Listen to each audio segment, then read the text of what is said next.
I'm going to talk about consciousness. Why consciousness? Well, it's a curiously neglected subject, both in our scientific and our philosophical culture. Why is that curious? Well, it is the most important aspect of our lives for a very simple logical reason. Namely, it's a necessary condition on anything being important in our lives that we're conscious. You care about science, philosophy, music, art, whatever. It's no good if you're a zombie or in a coma, right? So consciousness is number one.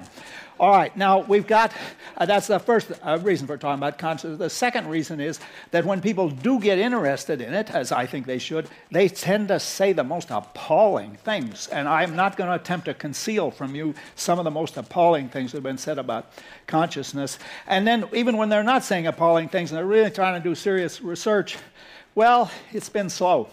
Progress has been slow. Let me tell you a little bit about some of the difficulties. When I first got interested in this, I thought, well, it's a straightforward problem in biology. Let's get these brain stabbers to get busy and figure out how it works in the brain. So I went over to UCSF and I talked to all the heavy-duty neurobiologists there, and they showed some impatience, as scientists often do when you ask them embarrassing questions. But the thing that struck me is one guy said, an exasperated, very famous neurobiologist, he said, look, in my discipline, it's okay to be interested in consciousness, but get tenure first. Get tenure first. Now, I think I've been working on this for a long time. I think now you might actually get tenure by working on consciousness. If so, that's a real step forward. Okay, now why then is this curious reluctance and curious hostility to consciousness? Well, I think it's a combination of two features of our intellectual culture that like to think they're opposing each other, but in fact they share a common set of assumptions. Consciousness is not a part of the physical world. It's a part of the spiritual world. It belongs to the soul, and the soul is not a part of the physical world. That's the tradition of God, the soul, and immortality. There's another tradition that thinks it's opposed to this, but accepts the worst assumption. That tradition thinks that we are heavy-duty scientific materialists. Consciousness is not a part of the physical world. Either it doesn't exist at all, or it's something else, a computer program, or some damn fool thing. But in any case, it's not part of science. And I used to get an argument that really gave me a stomachache. Here's how it went. Science is objective. Consciousness is subjective. Therefore, there cannot be a science of consciousnness. Now, I love that argument because it's got a wonderful fallacy of ambiguity over the concept of objectivity. And I've already used up too much time just clearing my breath, so to speak, but I want to get to that. Okay, so that's these twin traditions are paralyzing us. It's very hard to get out of these twin traditions. And I have only one real message in this lecture, and that is consciousness is a biological phenomenon like photosynthesis, digestion, mitosis.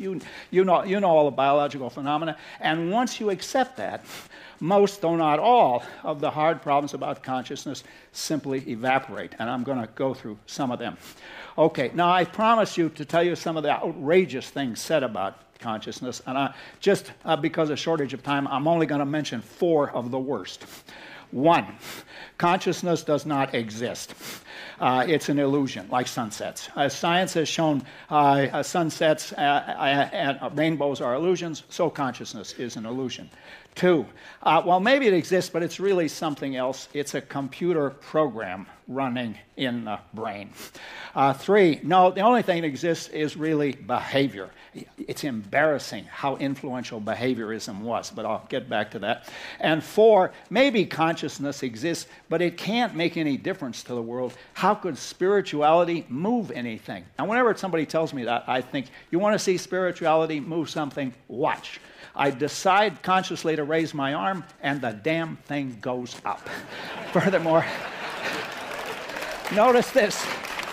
We do not say, well, it's a bit like the weather in Geneva. Some days it goes up and some days it doesn't go up. No, it goes up whenever I damn well want it to. Okay, I'm going to tell you how that's possible. Now, I haven't yet given you a definition. You can't do this if you don't give a definition.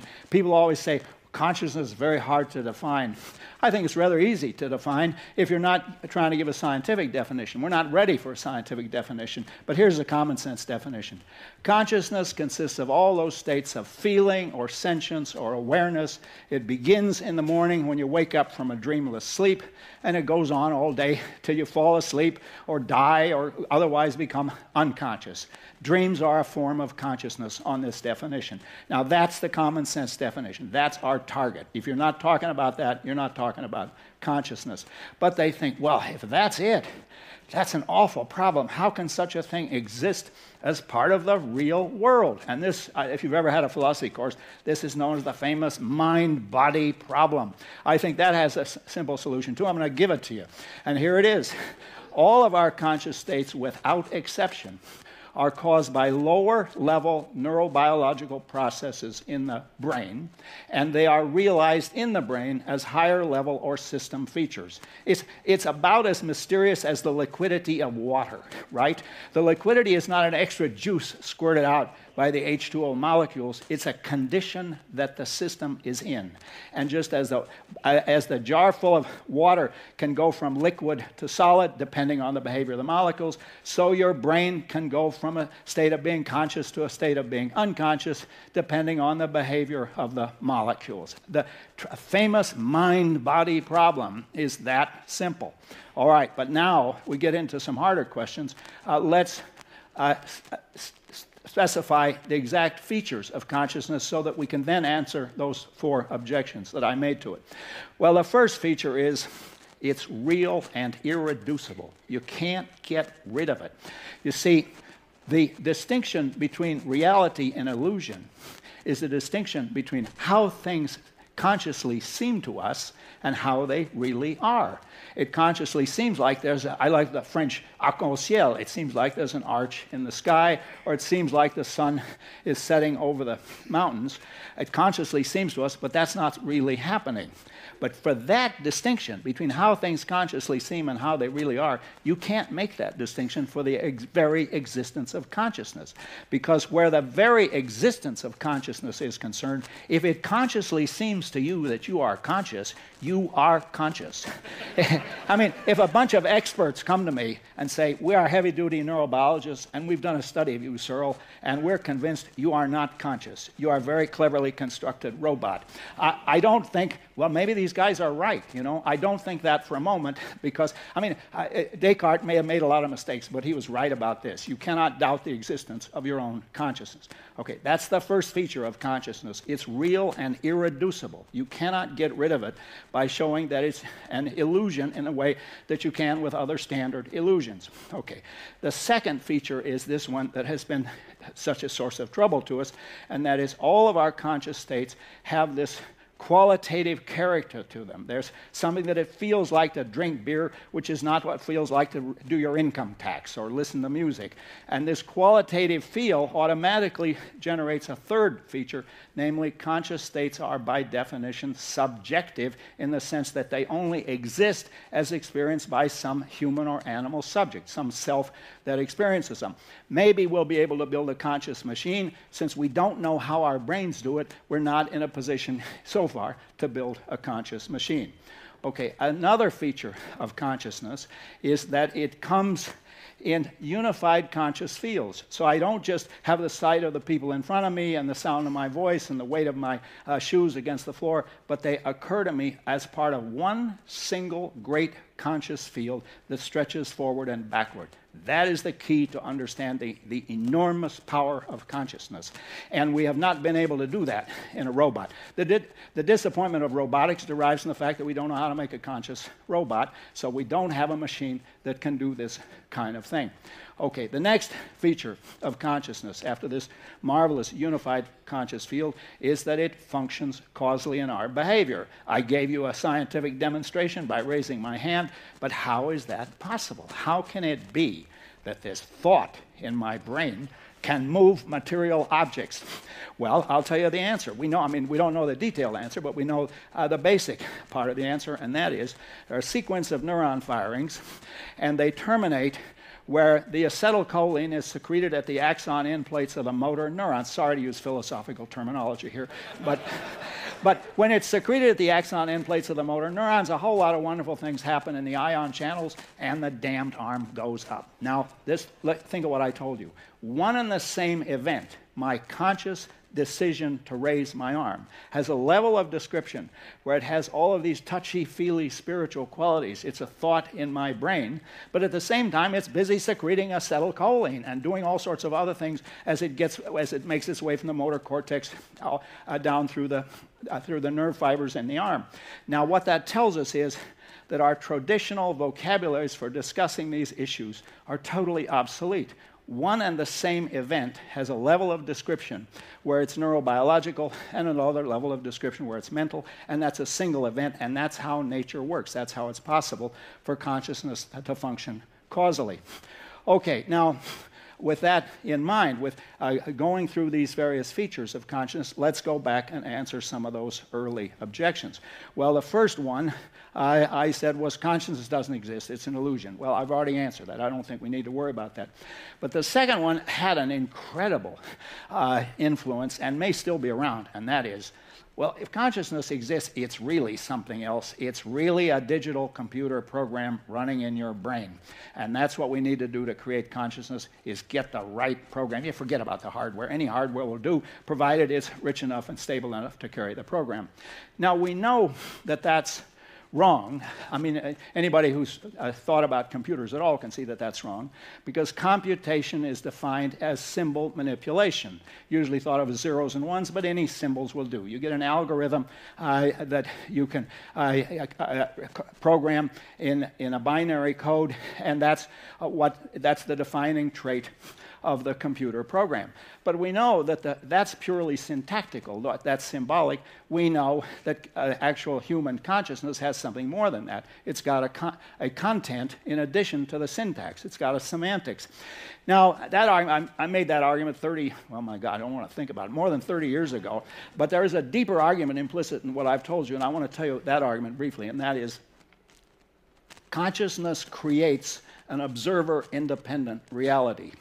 It creates a reality of money, property, government, marriage, CERN conferences, cocktail parties, and summer vacations. And all of those are creations of consciousness. Their existence is observer-relative. It's only relative to conscious agents that a piece of paper is money or that a bunch of buildings is a university. Now, ask yourself about computation. Is that absolute, like force and mass and gravitational attraction, or is it observer-relative? Well, some computations are intrinsic. I add 2 plus 2 to get 4. That's going on no matter what anybody thinks. But when I haul out my pocket calculator and do the calculation, the only intrinsic phenomenon is the electronic circuit and its behavior. That's the only absolute phenomenon. All the rest is interpreted by us. Computation only exists relative to consciousness. Either a conscious agent is carrying out the computation, or he's got a piece of machinery that admits of a computational interpretation. Now, that doesn't mean computation is arbitrary. I spent a lot of money on this hardware, but we have this persistent confusion between objectivity and subjectivity as features of reality, and objectivity and subjectivity as features of claims. And the bottom line of this part of my talk is this. You can have a completely objective science, a science where you make objectively true claims about a domain whose existence is subjective, whose existence is in the human brain consisting of subjective states of sentience or feeling or awareness. So the objection that you can't have an objective science of consciousness because it's subjective and science is objective, that's a pun. That's a bad pun on objectivity and subjectivity. You can make objective claims about a domain that is subjective in its mode of existence, and indeed that's what that's what neurologists do. I mean, you have patients that actually suffer pains, and you try to get an objective science of that. Okay, I promised to refute all these guys, and I don't have an awful lot of time left, but let me refute a couple more of them. I said that behaviorism ought to be one of the great embarrassments of our intellectual culture because it's refuted the moment you think about it. your mental states are identical with your behavior, well, think about the distinction between feeling a pain and engaging in pain behavior. I won't demonstrate pain behavior, but I can tell you I'm not having any pains right now. So it's an obvious mistake. Why did they make the mistake? The mistake was, and you go back and read the literature on this, you can see this over and over, they think if you accept the irreducible existence of consciousness, you're giving up on science. You're giving up on 300 years of human progress and human hope and all the rest of it. And the message I want to leave you with is consciousness has to become accepted as a genuine biological phenomena, as much subject to scientific analysis as any other phenomena in biology, or for that matter, the rest of science. Thank you very much.